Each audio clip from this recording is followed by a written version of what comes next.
নমস্কার বন্ধুরা, আমার গ্ল্যামারাস মৌসুমিস ব্লগে তোমাদেরকে অনেক অনেক স্বাগত। আজকের আমি একটা রাতের রুটিন নিয়ে তোমাদের সামনে চলে এসেছি। তো এখন আমি দেখতে পাচ্ছ ভাত বসাচ্ছি, আর আমি কিন্তু চলে আসি ঠিক 8টার সময়। আগে না, যখন আমার বাচ্চা হওয়ার আগে আমি ঠিক 9টায় আসতাম। 9টায় এসে যা রান্না করার করতাম, কারণ তখন অত চিন্তাও হতো না, তাড়াহুড়োও হতো না। কিন্তু এখন আমার সবার থেকে প্রথম চিন্তাটা হয় যে আমার মেয়েকে খাওয়াতে হবে, ঠিক মতো টাইমে খাওয়াতে হবে।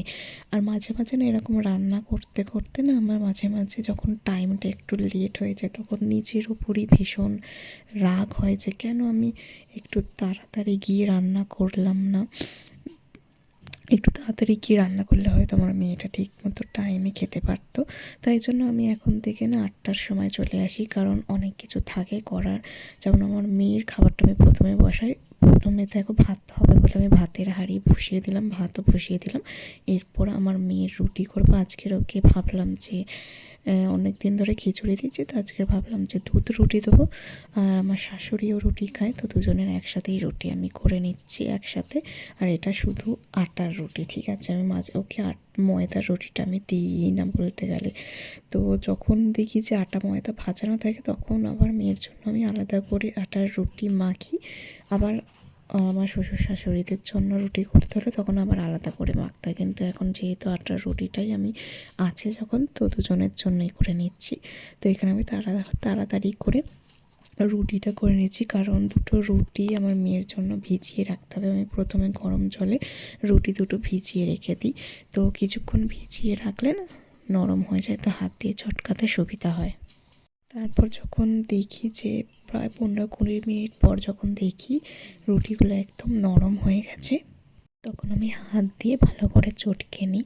চটকে নিয়ে তারপর আমি দুধ দিই। ওকে তো আমি ফর্মুলা মিল্ক খাওয়াই, তাই সেই দুধটাই দিই। বাচ্চা কিংবা বড় সবাইকে কিন্তু এই চাটুতে শেখা রুটি খাওয়া উচিত। আমি না প্রথমে জানতাম না, আমি অন্য কারোর একটা ভিডিওতে দেখে শিখেছি।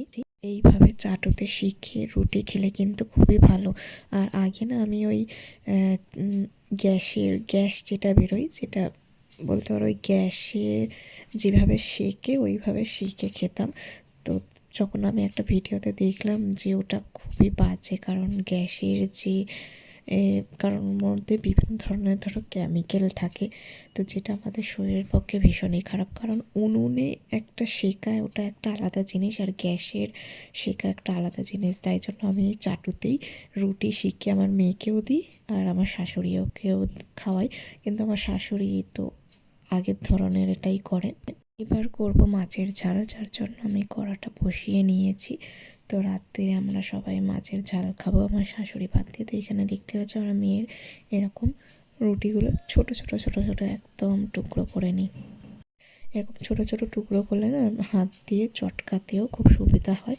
আর আমার মেয়ের মুখে যদি একটুখানি বড় কিছু যদি যায়, দুধ রুটি খাওয়ানোর সময় ও কিন্তু ওয়্যাক করে দেয়, যার জন্য আমায় এরকম ছোট ছোট রুটি করতে হয়। এবার দেখতে পাচ্ছ 3টে মাছ আমাদের 3জনের জন্য, আমাদের শাশুড়ি বাদ দিয়ে। শাশুড়ি রাত্রিবেলা মাছ মাংস ডিম খায় না। তো এখানে মাছের ঝাল করব, তরকারি সব আছে, সব তরকারিগুলোকে গরম করতে হবে। এখানে আমি মেয়ের জন্য জল নিচ্ছি, কারণ ওর জলটা কম আছে। তো জলটা আমি ওর জল আমি এখনও ফুটিয়েই খাওয়াই। আমি ঠিক করে রেখেছি যে 3 বছর পর্যন্ত ওকে জল ফুটিয়েই খাওয়াবো, কারণ জল ফুটিয়ে খাওয়া খুবই ভালো। আর এখন তো প্রচুর বাচ্চাদের ডায়রিয়াও হচ্ছে, তো আমি তোমাদেরকেও বলবো যে বাচ্চাদেরকে সবসময় জল ফুটিয়ে খাওয়া, অন্তত 3-4 বছর পর্যন্ত তো ফুটিয়ে খাওয়ানো উচিত, যেটা শরীরের পক্ষে ভীষণই ভালো। তো এখানে আমি পেঁয়াজ কেটে নিচ্ছি।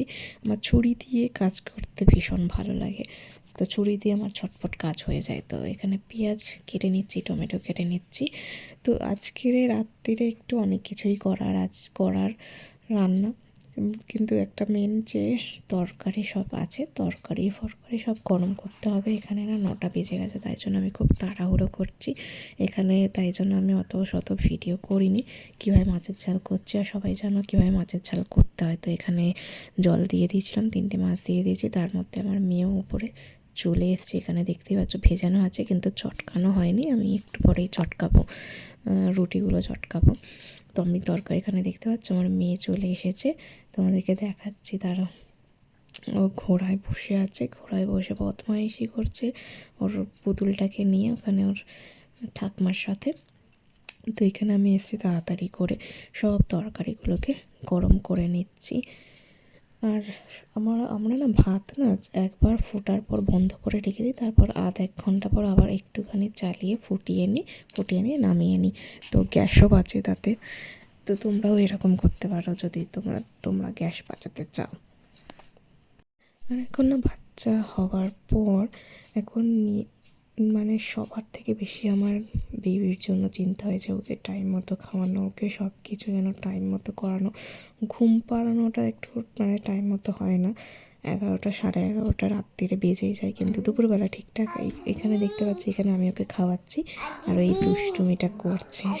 তো চলো আজকের মতো ভিডিও আমি এখানেই শেষ করছি, আবার দেখা হবে অন্য কোনো ভিডিওতে। Tata, bye bye.